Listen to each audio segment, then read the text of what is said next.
Hello everybody and welcome back to another countdown video. Today we're doing the first in a 3-part countdown series. I'm sure y'all are excited to hear that, as we've been long missed. The videos we're going to be doing are the top 5 easiest roguelite games starting today with this video, the top 5 hardest roguelite games, and 5 newer roguelite games you need to be playing. As you might imagine, we are starting out today with the easiest list, as I mentioned. Now this will be all subjective, but I chose the 5 games from the genre that blend both fun and challenge without being completely torturing to the player at every turn. Your games may not be on here, but just know to leave what you think are the easiest down in the comments below. And lastly, I have played every game on these lists to a serious extent. If I have not played a game a great deal or at all, it will not be on here.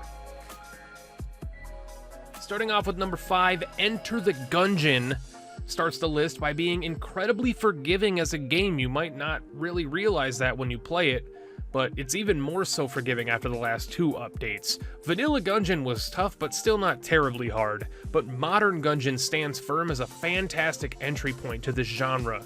Gungeon might not be the best mechanically designed game in the genre in my opinion, but my god is it good for both veterans and newer players. The simple fact that the game has multiple ending sections, doesn't force the player to play through the toughest of the tough on each run, it makes a great starting point for people who are new to the RNG-based roguelite subgenre. And at number 4, as you might expect, following off Gungeon, is The Binding of Isaac Rebirth Plus, as I call it, which is the full version of Rebirth, including all of the expansions to date. This one might get some scoffs from the crowd, but let me explain real quick. This is, by a significant margin, the most accessible, popular, and well-known game in the genre of roguelites. And for that reason alone, it's on the list. Isaac is challenging, but it's all under the player's own control. Hardly ever in this game does pure RNG kill you or make the game harder. In fact, Isaac runs are 100% winnable if you pay attention and know the game. It's all just dodging and shooting, and that just simplifies the game to that base essence. It really isn't complicated or brutal like some of the games in the genre. Isaac is maybe not an easy game, but it's an easy roguelite for sure. And at number 3, Hoopo, please forgive me for what I'm about to say, but Risk of Rain 2 is too damn easy. It's too damn easy, and I can only hope that throughout the early access phase that you are in right now, it gets more brutal. It's a weird slow for Risk of Rain compared to the first one, and has been since the original because the player designs the difficulty by speed. So technically this game can be on both lists depending on the person, whereas on Monsoon, if you play a little slower, it can be torture, but at the same time, it's in the player's control to leave difficulty down, and it's also very, very, very, very easy to get overpowered compared to the first game.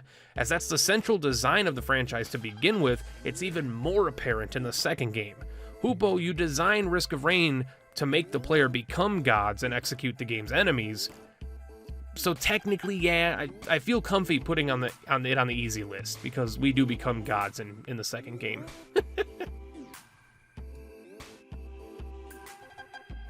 Okay, at number 2, Delver. Delver is one of my personal favorite roguelite games, and y'all need to play this absolute gem. This game is phenomenal. And while it is fairly easy and it's sat next to its contemporaries as an easy game, it's not to the game's own downfall that it's easy. The game needs to be easy, as it's not like your Gungeons and your Isaacs. A typical Delver run can be an hour if you're rushing. My victories usually clock in around 90 to 120 minutes, and every step of it is fun. As much as I mentioned with Isaac, every roguelite is at least a little bit challenging and a little bit hard. This game isn't easy as a game, just like Isaac or none of these games, but surely as a roguelite next to some of the games that are on my hardest list, this game is a cakewalk. And the easiest roguelite title goes to Rogue Legacy. Technically crowned as the game to have coined the term roguelite, Cellar Door Games decided to coin this subgenre to describe the mechanical tendencies of this game, and god does it fit The primary reason why Rogue Legacy is the number one in this list is that it gives the player the ability to progress through the game at their own pace. And also a key point, you are supposed to die. It's the first one that was like, oh, I'm supposed to die. The fail condition is not the same as the others in the genre. Dying in Rogue Legacy allows you to upgrade your heir's abilities for future runs, unlocking classes, abilities, skills, stats, and NPCs along the way.